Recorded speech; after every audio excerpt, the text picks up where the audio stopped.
Township ವಿರೋಧಿಸಿ ಇವತ್ತು 2ನೇ ದಿನದ ಪಾದಯಾತ್ರೆ ನಡೀತಾ ಇದೆ. ದೇವೇಗೌಡರು ಉದ್ಘಾಟಿಸಿದ್ರು, ಪಾದಯಾತ್ರೆಗೆ ಚಾಲನೆಯನ್ನು ಕೂಡ ಕೊಟ್ಟರು.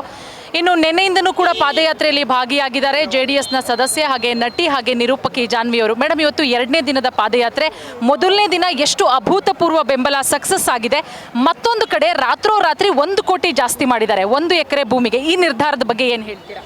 ನೋಡಿ, ಅವರು 3 ಕೋಟಿ ಅಲ್ಲ 100 ಕೋಟಿ ಮಾಡಿದ್ರೂ ಕೂಡ ರೈತರು ತಮ್ಮ ಜಮೀನನ್ನು ಬಿಡೋದಕ್ಕೆ ರೆಡಿ ಇಲ್ಲ. ಅದನ್ನು ಬಹಳ ಸ್ಪಷ್ಟವಾಗಿ ಘಂಟಾಘೋಷವಾಗಿ ಹಿಂದೆನೇ ಹೇಳಿದ್ದಾರೆ. ನೀವು 100 ಕೋಟಿ ಕೊಟ್ಟರು ನಾನು ಜಮೀನು ಬಿಡಲ್ಲ, ಯಾಕಂದರೆ ನಮಗೆ ಜೀವನ ನಡೀತಾ ಇರೋದು ಅದರಿಂದ. ನೀನು ಕೊಡೋ 3 ಕೋಟಿಲಿ ಏನು ಬರುತ್ತೆ? ಸೈಟ್ ಬರುತ್ತಾ ಬೆಂಗಳೂರಲ್ಲಿ? ಇಲ್ಲ.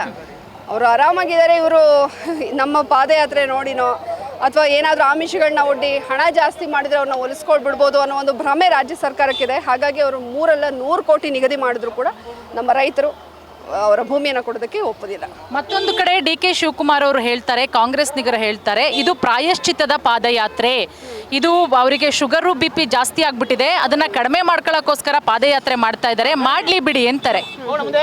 ಇಲ್ಲ, ಚೆನ್ನಾಗಿ ರಾಜ್ಯದ ಬೊಕ್ಕಸನ ಖಾಲಿ ಮಾಡಿ ಈಗ ರೈತರ ದುಡ್ಡನ್ನು ಕೂಡ ಹೊಡೆದು ಚೆನ್ನಾಗಿ ಗಡತ್ತಾಗಿ ತಿಂದು BP ಶುಗರ್ ಹೆಚ್ಚು ಮಾಡ್ಕೊಂಡಿರೋದು ಅವ್ರು ಹೊರತು ನಾವಲ್ಲ. ರೈತರ ಪರವಾಗಿ ಆರಂಭದಿಂದಲೂ ಕೂಡ ನಾವೆಲ್ಲರೂ ಇದ್ದೀವಿ, ನಮ್ಮ ಪಕ್ಷ ಇದೆ.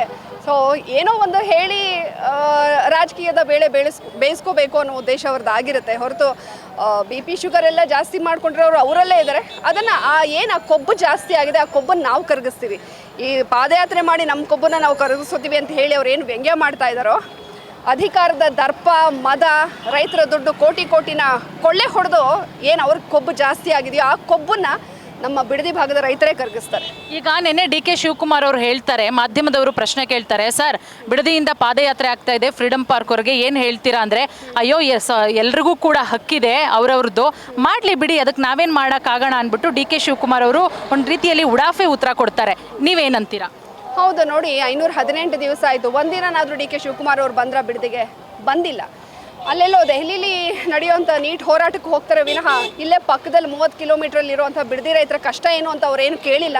ಸೊ ಹಾಗಾಗಿ ಅವರು ಹಾರಿಕೆಯ ಉತ್ತರನ ಕೊಟ್ಟು ಎಸ್ಕೇಪಿಸಮ್, ಅದೆಲ್ಲ ಎಸ್ಕೇಪ್ ಆಗುವಂಥ ಕೆಲಸನ ಮಾಡ್ತಾ ಇದ್ದಾರೆ. ಅವ್ರಿಗೆ ಏನು ಉತ್ತರ ಕೊಡಬೇಕು, ಏನು ಮಾತಾಡಬೇಕು ಅಂತ ಕೂಡ ಗೊತ್ತಾಗ್ತಾ ಇಲ್ಲ. ಬಿಡದಿ ವಿಚಾರವಾಗಿ ಏನೇ ಪ್ರಶ್ನೆ ಕೇಳಿದ್ರು ಬಿಡಿ ಅವರು ಅದು ಹಕ್ಕು ಮಾಡ್ಕೋತಾರೆ ಅಂಥೇಳಿ ಹಾರಿಕೆ ಉತ್ತರವನ್ನು ಕೊಡ್ತಾ ಇದ್ದಾರೆ ವಿನಃ ಅವ್ರಿಗೆ ಸ್ಪಷ್ಟತೆನೇ ಇಲ್ಲ. ಯಾಕಂದರೆ ಅವ್ರಿಗೆ ಗೊತ್ತಿದೆ, ಅವ್ರ ಮನಸ್ಸಾಕ್ಷಿನೇ ಹೇಳುತ್ತೆ ಅವ್ರು ಮಾಡ್ತಾ ಇರೋದು ತಪ್ಪು ಅಂತ. ಪಾಪ ವಿಧಿ ಇಲ್ಲ ಅವರಿಗೆ. ಫಂಡ್ ಕಲೆಕ್ಟ್ ಮಾಡಬೇಕು, ಮುಂಬರೋ ಎಲೆಕ್ಷನ್ಗೆ ಹೈಕಮಾಂಡ್ಗೆ ಕೊಡಬೇಕು. ಹಾಗಾಗಿ ಅವರಿಗೆ ವಿಧಿ ಇಲ್ಲ. ಇಲ್ಲಿ ಬಲ ಪ್ರಯೋಗನ ಮಾಡ್ತಾ ಇದ್ದಾರೆ ರೈತರ ಮೇಲೆ. Okay madam, thank you.